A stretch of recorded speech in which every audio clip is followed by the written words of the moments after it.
wan prestasi. Hah? Apa itu wan prestasi? Guys, kalian pernah dengar kata wan prestasi gak sih? Kedengarannya itu kayak istilah hukum yang berat banget ya, kayak di sidang-sidang gitu. Tapi asli, ini itu sering terjadi di kehidupan kita sehari-harinya loh. Jadi lebih gampangnya wan prestasi itu bahasa hukumnya dari ingkar janji atau gagal memenuhi kewajiban dalam sebuah perjanjian.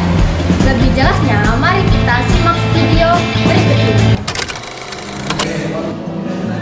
Tenang kak, ini semuanya sudah beres semua. Dari dekorasi 200 lux, terus tema garden partinya. Tanggal 10 Mei jam 6 pagi, saya usahakan beres semuanya. Baik, di sini silahkan kakaknya tanda tangan kontrak terlebih dahulu. Untuk DP-nya 50% ya kak. Ini ya kak untuk DP-nya. Baik, terima kasih ya kak.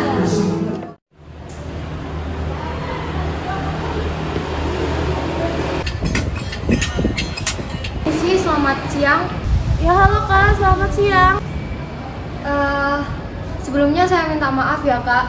Kita tiba-tiba itu salah satu dari tim kita itu ada yang meninggal dunia. Terus kemungkinan besok itu kita nggak bisa nge-support event kakaknya. Loh, ya nggak bisa gitu dong kak. Acara saya besok dan saya juga udah DP 50% loh. Ya tapi ini kak, namanya force major, keadaan maksa. Ya ini bukan salah saya dong. Tapi kan nggak bisa kayak gitu dong kak. Kak, halo. Ih, apa sih first major?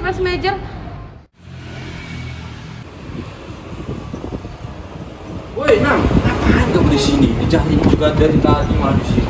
Ini loh Len, aku ngurusin event kita besok, tapi vendornya nggak bisa dihubungin. Bentar, bukannya kamu kemarin tanda tangan kontrak ya? Udah, bahkan aku udah bayar DP. Wah, itu nggak bisa dibiarin sih, Nam. Itu namanya ada wan prestasi.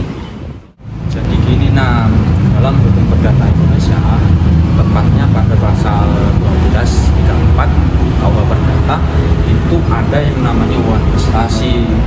Wan prestasi itu adalah keadaan di mana seseorang itu gagal memenuhi kewajibannya dalam sebuah perjanjian. Tapi tadi ada kata kakaknya force major Len. Force major itu ada syaratnya, Nam. Harus di luar kemampuan manusia. Misalnya bencana, perang, atau bahkan pandemi yang telah ditetapkan oleh pemerintah, bukan hanya karena timnya sakit atau malah bahkan gara-gara timnya meninggal. Itu namanya bukan force major, itu namanya kelalaian. Gitu ya Len?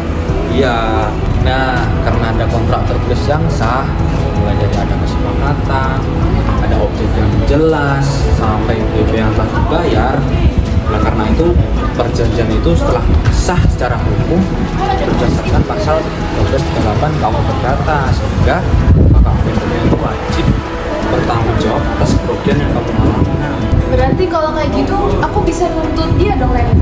Ya iyalah, kamu berhak menuntut kakak vendornya meliputi kerugian yang kamu alami, terus keuntungan yang harus kamu dapat sampai dengan keterlambatan bunganya. Tapi sebelum kamu berangkat ke pengadilan, kamu harus kirim somasi dulu, yaitu surat peringatan resmi agar kakak vendornya itu diberikan kesempatan untuk memenuhi kewajibannya. Gitu ya Len? Dalam cerita tersebut dapat dipahami bahwa perjanjian dalam hukum perdata itu bukan hanya sekedar formalitas, melainkan memiliki kekuatan hukum yang mengikat para pihak. Ketika seseorang tidak memenuhi kewajiban sesuai kesepakatan tanpa alasan yang sah, itu dapat dikatakan wan prestasi, dan pihak yang dirugikan itu berhak menuntut pertanggungjawaban atau banding. Selain itu, tidak semua alasan dapat dianggap sebagai force major karena harus benar-benar merupakan keadaan di luar kemampuan manusia. Oleh karena itu, sebelum menandatangani perjanjian, kita harus membaca dan memahami isi perjanjian itu dengan baik. Terus mengetahui langkah hukum yang dapat dilakukan seperti somasi hingga penyelesaian di pengadilan jika terjadi pelanggaran.